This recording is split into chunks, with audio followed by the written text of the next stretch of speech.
C'est notre prof qui nous a dit qu'on allait passer un concours. Au début, on était un peu sceptiques. Déjà, on n'a pas l'habitude de faire beaucoup de choses au collège. On nous a proposé d'écrire une nouvelle avec un écrivain. Donc le nôtre, c'était Jean-Paul Delfino. Donc on a regardé sa biographie et le jour J, c'était un jeudi soir. Et il nous a expliqué ce qu'on allait faire. Au tout début, on devait choisir un titre. On a dû trouver le thème de la nouvelle. Après, on a voté. Monsieur Delfino nous a juste donné les rôles qui devraient être joués. Donc il y avait le fil rouge qui écrivait l'histoire. L'éducation, la police. Le groupe des journalistes. Les parents d'élèves, les élèves. Les gens qui sont restés à Marseille, les Italiens. Tous ceux qui étaient déjà partis en Italie, ils faisaient partie du groupe des habitants italiens. Par exemple, moi j'étais les journalistes. Moi j'étais la police. Puis on s'est regroupés en groupe de 4 ou 5. On a commencé avec un mot, puis une phrase, puis un texte. On a fait nous-mêmes les dialogues ensemble. Après, on devait écrire une histoire avec notre sujet. Chacun écrivait un petit peu son point de vue et après on essayait d'ajouter. Puis M. Delfino a corrigé ce qui n'allait pas. On a réécrit notre texte en respectant les consignes. Et on modifie, on forme le texte. J'ai découvert qu'on était très inventifs.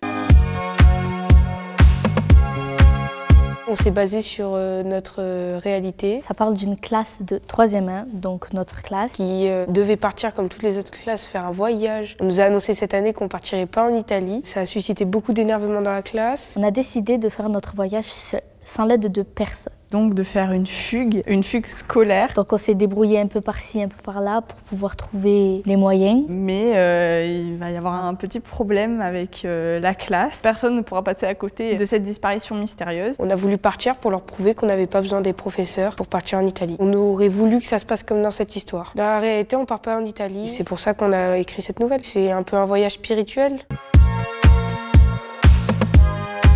On pensait que ça allait être dur, que 30 élèves soient d'accord sur un même thème. Ça s'est très bien passé. Mon groupe, moi je l'ai bien aimé. On rigolait, on était assez fiers de ce qu'on allait créer. C'est pas quelque chose qu'on fait tous les jours justement. J'avais jamais rencontré d'auteur, d'écrivain. C'est pas très évident de trouver des écrivains. On a vu quelqu'un qui a créé par exemple un livre qui est là. Et ben, c'est lui qui l'a fait, c'est lui qui l'a écrit. Plusieurs personnes vont le lire, vont l'aimer.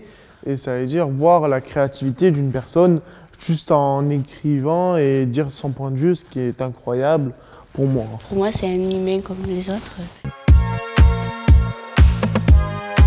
Le livre peut partir d'une frustration, peut partir d'une idée qui arrive comme ça. Là, en l'occurrence, c'est parti d'une frustration. Ce qui me plaît particulièrement, c'est le moment du drame à la fin du voyage. Il y a beaucoup de suspense, il y a des retournements de situation. S'ils aiment bien, l'action, ce serait plutôt pas mal. C'est une mauvaise action qui pourrait les faire réfléchir. En lisant, ils vont comprendre les émotions qu'on a voulu faire paraître. C'est pas un adulte qui l'a écrit, qui aurait ses idées, mais des élèves. Et ça pourrait leur plaire. On est fiers de nous en tout cas, donc on vient quand même pour la victoire. Votez pour nous. Votez pour la 3e 1.